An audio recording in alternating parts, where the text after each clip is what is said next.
केशवाय नमः। ॐ नारायणाय नमः।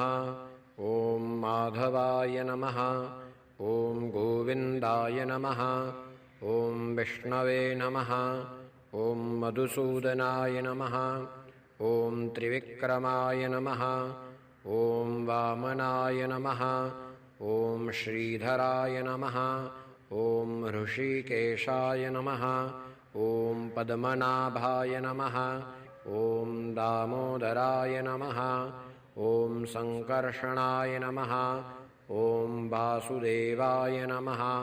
ॐ प्रद्युम्नाय नमः। ॐ अनिरुद्धाय नमः। ॐ पुरुषोत्तमाय नमः। ॐ अधोक्षजाय नमः। ॐ नारसिंहाय नमः।